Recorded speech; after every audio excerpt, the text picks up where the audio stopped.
नमस्कार, the wire में आपका स्वागत है। मैं हूँ आरफ़ा खानम शेरवानी। पूरा भारत राहत की सांस ले रहा है। 140 करोड़ लोग। यकीन जानिए पिछले 24 घंटे में मेरे पास दर्जनों मैसेजेस और दर्जनों फ़ोन कॉल्स आए हैं, ईमेल्स आए हैं ये कहते हुए कि I can breathe, we can breathe. हम सांस ले सकते हैं। जितनी घुटन पिछले 1 दशक में नरेंद्र मोदी की सरकार ने, उनकी नीति और राजनीति ने देश के एक बड़े तबके को दी है, जिस तरह से पूरे लोकतंत्र के लिए जो पूरा ढांचा हमारे लोकतंत्र का है उसको जितना नुकसान पहुंचाया है, उसके बाद अब इस बहुत कमज़ोर जीत के मुकाबले अब देखा जा रहा है, लोग कह रहे हैं कि हमने सुकून की सांस ली है। अगला सवाल जो हम सबका पीछा कर रहा है, जो लगातार तमाम लोग जानना चाहते हैं, मैं भी जिस पर लगातार चिंतन मनन कर रही हूँ, वो ये कि क्या भारत के संविधान, भारत का लोकतंत्र, क्या इस पर जो इतना बड़ा खतरा मंडरा रहा था, क्या वो खतरा टल गया है? पिछले 10 साल में लगातार मैं आपके सामने आती रही कार्यक्रम पेश करने के लिए कि किस तरह से जो आम लोगों के मानवाधिकार हैं, जो अल्पसंख्यकों के अधिकार, उनकी आज़ादी है,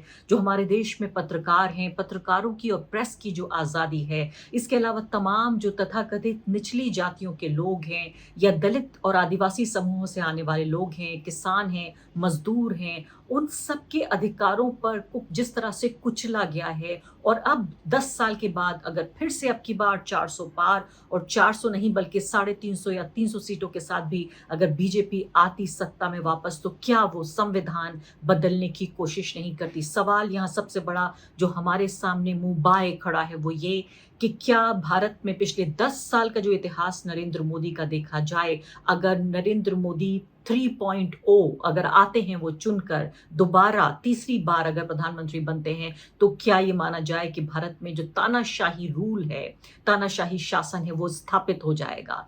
किस हद तक हम राहत की सांस ले सकते हैं? किस हद तक भारत ये कह सकता है कि वी कैन ब्रीथ?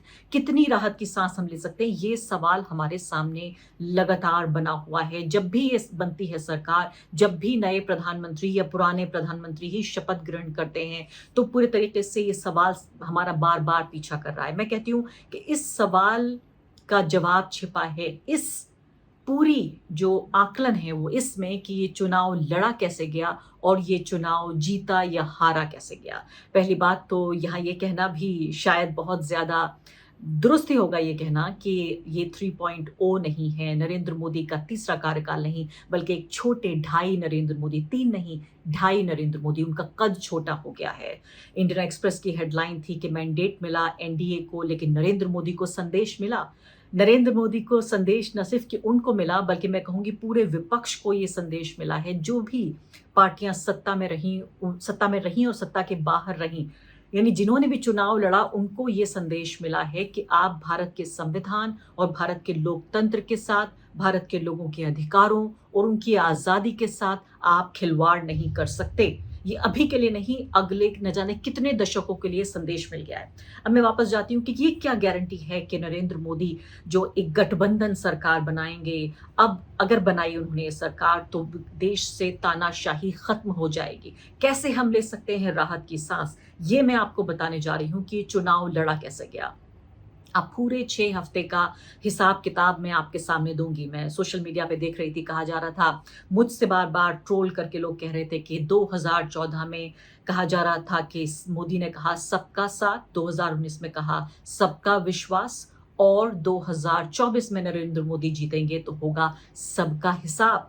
यानी इस बार अगर सत्ता में ये 300 पार, 400 पार अगर इनकी सीटें आती तो इनका इरादा ये था कि सबसे बदला लेते, तमाम आज़ाद पत्रकारों से, तमाम सामाजिक कार्यकर्ताओं से, उन जजों, वकीलों से, उन ब्यूरोक्रेट से, उन पॉलिटिकल पार्टी से जिनको ये समझते थे कि उनकी सत्ता की राह में, उनकी पावर को चैलेंज कर रहे थे, उनकी शक्ति को, सत्ता को चैलेंज कर रहे थे, उनके रास्ते में आते, उन सबको सज़ा देने का इनका कार्यक्रम था। कम से कम जो बीजेपी का ऑनलाइन ये पूरा जो यूनिवर्स है, जो दुनिया है, वो तो यही कहती है।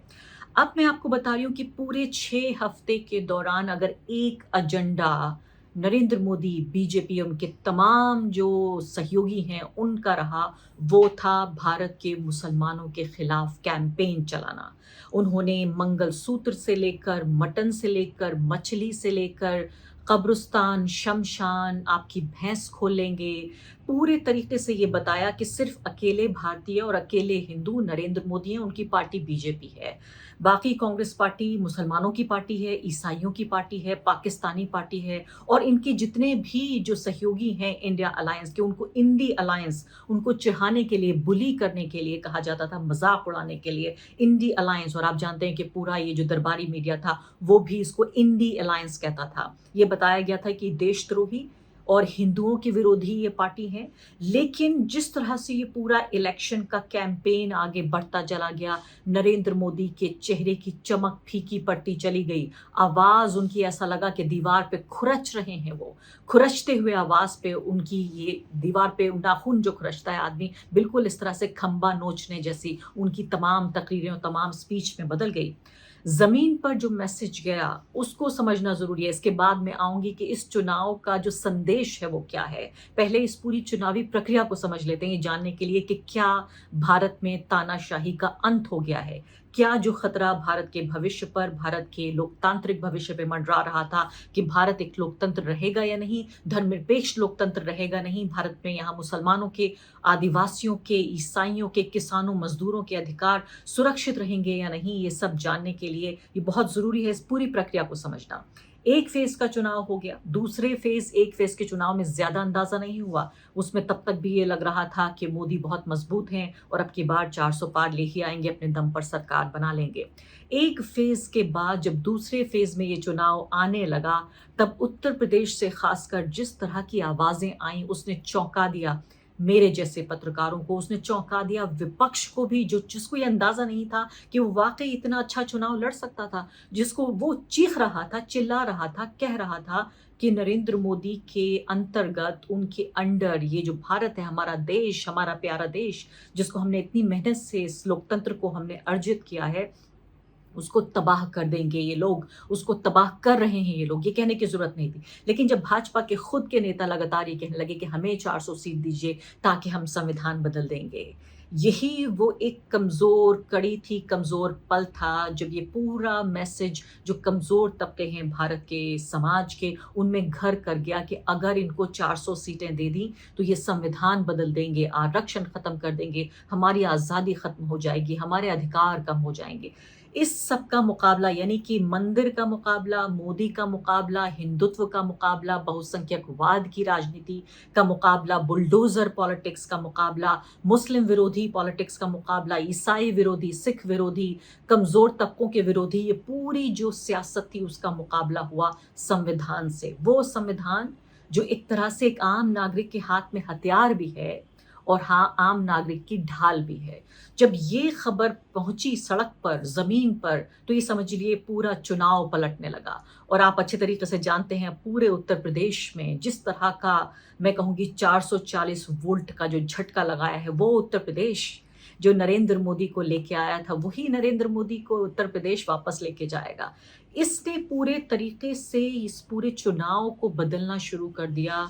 जो तथाकथित निचली जातियों के लोग हैं, नॉन यादव ओबीसी हैं और दलित वोट है, वो शिफ्ट होने लगा धीरे-धीरे इंडिया अलायंस की तरफ। और उसके बाद जिस तेज़ी के साथ, जिस अक्लमंदी के साथ जो सीट्स का जो डिस्ट्रीब्यूशन हुआ, बँटवारा किया गया अखिलेश यादव और राहुल गांधी के ज़रिए, उसने पूरे तरीके से गेम चेंजर साबित हो गया। तो मेरी उम्मीद, पहले नंबर की उम्मीद नंबर 1 मेरी ये है कि जब नरेंद्र मोदी को इस बात का अंदाज़ा है, वो बार-बार आके कहने लगे कि नहीं, अगर बाबा साहब अम्बेडकर भी ज़मीन पर आ जाएँ, दोबारा वापस आ जाएँ, ज़िंदा हो जाएँ, तो संविधान को नहीं बदल सकते, वो संविधान को ख़त्म नहीं कर सकते। लेकिन तब तक ये बहुत देर हो चुकी थी। ये मैसेज बिल्कुल गहरे तौर पर ये दाखिल हो चुका था लोगों के ज़हन-ओ-गुमान में।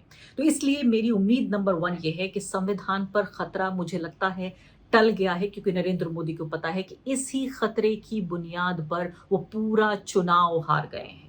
पूरे चुनाव में एक जो ताबूत में कील लगी है वो ये कि संविधान, आरक्षण, आज़ादी, अधिकार हमारे ख़त्म हो जाएंगे। इस सब के साथ कि वो पवित्र किताब जो इस सब की रक्षा करती है, उसको ये लोग 400 सीटें इसलिए मांग रहे हैं क्योंकि संविधान ख़त्म करना चाहते हैं। इसीलिए मैं कहती हूँ, भारत का जो गरीब आदमी है, भारत का जो वो व्यक्ति है जो कि संविधान और लोकतंत्र के हाशिए पर, जिसे पिछले 75 साल में फेंका गया, ये उसका विद्रोह है। दरबारी मीडिया के खिलाफ, बहुसंख्यकवाद की राजनीति के खिलाफ, कमज़ोर लोगों के खिलाफ जो राजनीति हुई है, उस सब के खिलाफ जो कॉर्पोरेट कंट्रोल्ड मीडिया और कॉर्पोरेट कंट्रोल ये पूरा जो इलेक्शन प्रोसेस था, भारत की ये सरकार थी पिछले 10 साल की, उसके खिलाफ विद्रोह किया है भारत की कमज़ोर जनता ने। उम्मीद नंबर 2, हिंदुत्व के एजेंडे की, बहुसंख्यकवाद के एजेंडे की, मुस्लिम विरोधी एजेंडे की हार हुई है। हमने सीधे तौर पर देखा जिस तरह से बुलडोज़र को, कमल को नहीं, बुलडोज़र को एक तरह से भाजपा का सिंबल बनाया गया। बाकायदा योगी आदित्यनाथ, उनके जैसे तमाम नेता बुलडोज़र लेके इलेक्शन रैलियां करते थे। भूल गए आप वो सब? भूल गए आप कैसे कि मध्य प्रदेश में बाकायदा ढोल की ताल पर मुसलमानों के घर ढाए गए? जब म्युनिसिपैलिटी घर ढा रही थी तो वहाँ गोविंदा गोविंदा के नारे लगाए जा रहे थे और बुलडोज़र से उनका घर ढाया जा रहा था। ये बुलडोज़र का आतंक जो मुसलमानों को डराने के लिए और हिंदुओं को बताने के लिए कि देखिए हम आपके मुस्लिम पड़ोसी को किस तरह से उसको हम सज़ा दे रहे हैं, उनको उनकी जगह दिखा रहे हैं और इसलिए आप हमें वोट दीजिए। अयोध्या ने बता दिया कि ये राम के पुजारी नहीं, राम के व्यापारी हैं। और ये मैं नहीं, ये आम लोगों के शब्द हैं, ये नारे आम लोगों ने गढ़े हैं कि राम के पुजारी नहीं, राम के व्यापारी।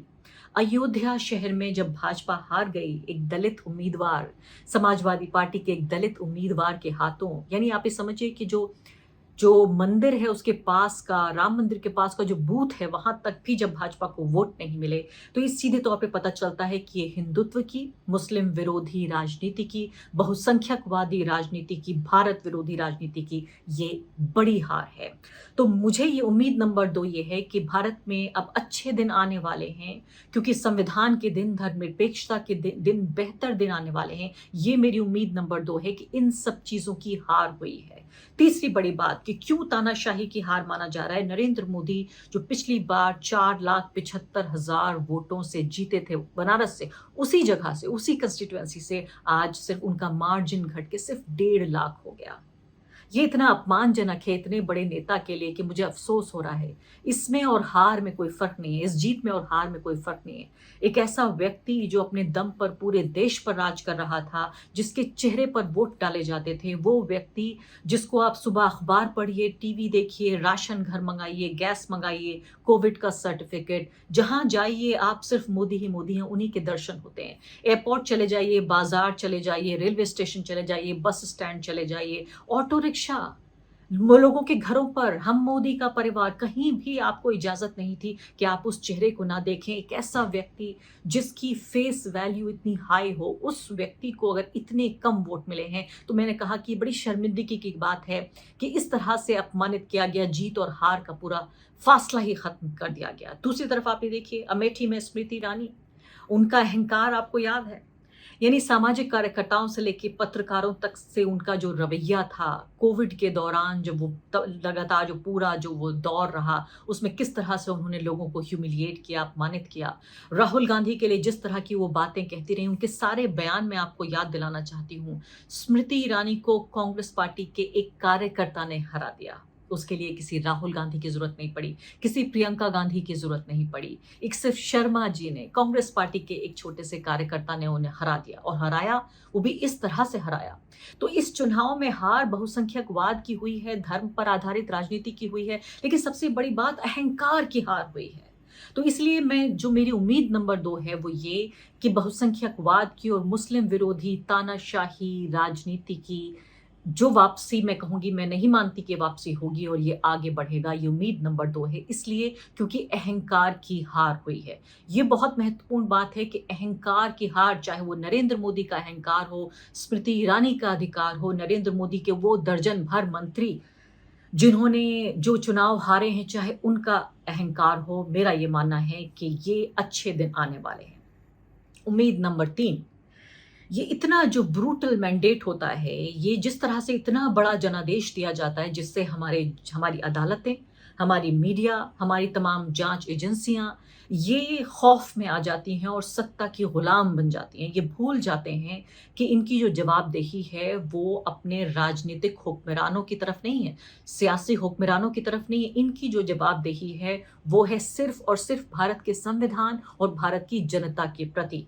उम्मीद नंबर 3 मेरी ये है कि इन लोगों को भी ये सबक सीखने को मिलेगा कि जनता ही सर्वोपरि है, संविधान ही सर्वोपरि है और ये जो इनकी अकाउंटेबिलिटी है, इनकी ज़िम्मेदारी है, इन्हीं के प्रति है। तो मेरी उम्मीद नंबर 3 ये है कि हमारे जो अदालतें, हमारे जज साहिबान, हमारा जो बाबू लोग हैं, हमारी जो ब्यूरोक्रेसी है, पूरा जो प्रशासन है, हमारा जो मीडिया है, इसके अलावा जो समाज सेवी संस्थाएँ हैं, तमाम इनको कम से कम संस्थाएँ भी खौफ से थोड़ा आज़ाद होंगी। ईडी, आईटी, सीबीआई, इसके अलावा इलेक्शन कमीशन, इसके अलावा स्टेट बैंक ऑफ इंडिया, ये तमाम जो हमारी एजेंसियाँ थीं, ये हमारे जो संस्थान हमने बनाए थे पिछले 75 साल में, इन्होंने जो घुटने टेके थे, सजदे में जो पड़े हुए थे, उठ के ज़रा से अपना चेहरा देखेंगे आईने में और थोड़ी शर्म आएगी और अपना रोल अदा करने की कोशिश करेंगे। और मेरी उम्मीद ये है कि तमाम, चूँकि नरेंद्र मोदी आप जानते हैं, ये उम्मीद नंबर 4 है मेरी। नरेंद्र मोदी को आप अच्छे तरीके से जानते हैं। उनकी 25-30 साल के पूरे राजनीतिक करियर में, चाहे वो मुख्यमंत्री मोदी रहे हों या प्रधानमंत्री मोदी, उन्हें कभी भी हारने का अनुभव नहीं रहा है। उन्होंने अपने दम पर हमेशा उन्हें जनादेश मिला है, जो एक अच्छी बात भी है, लेकिन बुरी बात भी ये है कि जो गठबंधन की मिली-जुली सरकार है, कैसे चलाएँगे नरेंद्र मोदी? उनको तो सुनने की आदत नहीं है। उन्हें तो सिर्फ़ कहने की आदत है। उन्हें सिर्फ़ आदेश देने की आदत है। वो तो सुनते नहीं हैं। उनके पास एक ज़बान है, कान नहीं है। कैसे सुनेंगे वो नायडू साहब की बात? चंद्रबाबू नायडू को कैसे सुनेंगे? वो नीतीश कुमार को कैसे सुनेंगे? वो कैसे ये अपनी माइनॉरिटी गवर्नमेंट कैसे चलाएँगे? जो मेजॉरिटी तभी बनेगी जब तमाम साथी उनके साथ में आएँगे। तो तीसरी, ये मैंने कहा कि मेरी चौथी बड़ी जो मेरी उम्मीद है, वो ये है कि तमाम जो लोग हैं, ये इनके सहयोगी दल, ये सब इनको चेक में रखेंगे, चेक और बैलेंस, इनके ऊपर नज़र रखेंगे और इसलिए ये तानाशाही सरकार नहीं बनेगी, ये मेरी उम्मीद है। मैं फिर भी देखना चाहूँगी, मैं कहीं नहीं जा रही हूँ, अगले 5 साल आपके साथ रहूँगी। और सबसे आखिर बात, जनता जनार्दन। भारत की जनता इस वक़्त इतनी सशक्त हो चुकी है, उसको इतनी जागरूकता है कि वो अच्छे तरीके से जानती है उसके अधिकार क्या हैं। उसने पूरे की पूरी गोदी दरबारी सरकारी भांड मीडिया को जो हराया है, सिर्फ़ मोदी की हार नहीं है, ये सिर्फ़ बहुसंख्यकवादी एजेंडे की हार नहीं है, मीडिया की भी हार है। इस मीडिया को जिस तरह से हराया है कि 400 पार कहते-कहते सिर्फ़ 200 पार तक लेके गए मोदी जी को, वो भी आप जानते हैं जिस तरह के हथकंडे हैं। पूरी तरीके से ये बराबर की लड़ाई नहीं थी, लेकिन मीडिया की हार के बाद इस जनता जनार्दन को पूरी शक्ति जो है वो उसके हाथ में आ गई है। अब वो अच्छे तरीके से जानते हैं कि अपनी तकदीर के अकेले मालिक वो खुद ही हैं और अब बहकावे में नहीं आएँगे। अब हिंदू मुस्लिम के बहकावे में नहीं आएँगे, अब वो पूरे तरीके से मीडिया के बहकावे में नहीं आएँगे, अब डर के बहकावे में नहीं आएँगे, राम के व्यापारियों के बहकावे में नहीं आएँगे। अब वो आश्वस्त हैं, वो विश्वस्त हैं और पूरे तरीके से सशक्त हैं। तो सबसे बड़ी बात, ये पाँचों मेरी उम्मीदें हैं, उनकी बुनियाद पे मैं ये उम्मीद करना चाहूँगी एक नागरिक के तौर पर भी कि भारत में तानाशाही युग का अंत होगा 2024 में ही और अच्छे दौर की शुरुआत होगी जहाँ मजबूत विपक्ष होगा, जहाँ एजेंसियाँ हमारी पूरे तरीके से अपना काम करेंगी, जनता एक नज़र रखेगी पूरे तरीके से और टेढ़ी नज़र रखेगी इस सरकार के ऊपर और तमाम जो हमारे लोकतंत्र को देखने वाले, उसकी रक्षा करने वाले जो डेमोक्रेसी डिफेंडर्स हैं, वो इस बात को सुनिश्चित करेंगे कि सरकार जिसकी भी बने, वो अच्छी सरकार हो, आम आदमी की सरकार हो, संविधान की और लोकतंत्र पे बुनियाद करती सरकार हो। द वायर के और वीडियोस देखने के लिए सब्सक्राइब करें और बेल आइकन पर क्लिक करें। स्वतंत्र पत्रकारिता की आर्थिक मदद करने के लिए डिस्क्रिप्शन में दिए गए लिंक पर जाएं और अपनी राशि चुनें।